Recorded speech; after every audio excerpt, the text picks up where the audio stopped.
Hey everybody. Okay, so I had got a question on the forum. Someone had asked me to tell them about a ritual or a spell that I do a lot. And so I just cleansed my room today. Cleansed my room and cleaned it too. So I thought I would show this to you guys. I have a ritual where I take a bottle of ice. I take a bottle and I'm going to actually move to show you this. I take a bottle and I give an offering. And here it is. I don't know if you guys can see that. Hold on.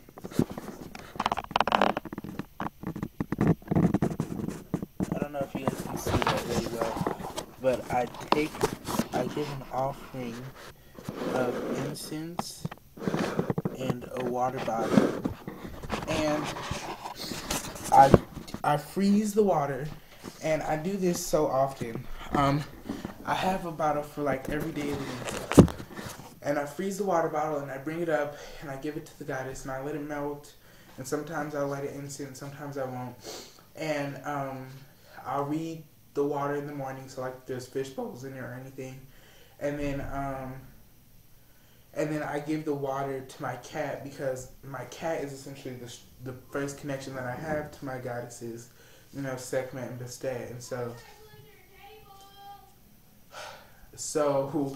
that's my little brother yelling about my little sister doing something bad. So I'll give that to her and I'll read it in the mornings. So I just thought I'd share this video, something quick for you guys to do, something for you guys to talk to me about. And I like it when you guys leave comments because it makes me think that I'm actually, it's actually encouraging me to make more videos, to know that I'm making people think about stuff. Also, just as long as I'm here talking about what I do, if I do a specific ritual or prayer affirmation for something, so let's say for love, I would take rose petals, rosemary, and a little concoction called lust dust that I make, and I mix that into the water, and then I freeze the water, give it to the goddess, see how it melts, and see how that does.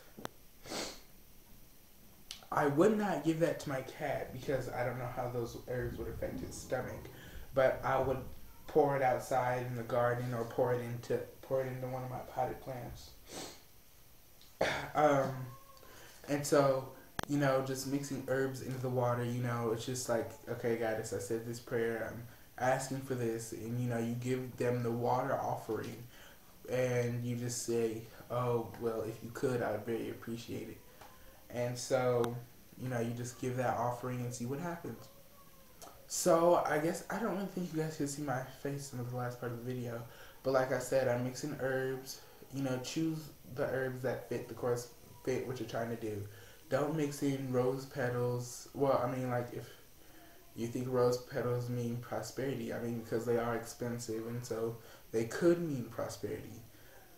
Which also leads me to think of your own correspondences with stuff. There's no just one right way to do magic or to do spell work.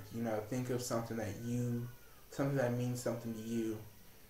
That's my little sister crying, if you can hear that. She's 2, and terrible 2s. What else? Also have a representation of your goddess that makes sense to you. The picture that I have, it wasn't of her in her cat form, but the way I see her, it was her in her fiery form.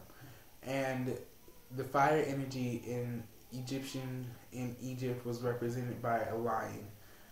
It was also represented, the sun's energy was actually represented by the falcon. So, just something for you guys to think about. Bye.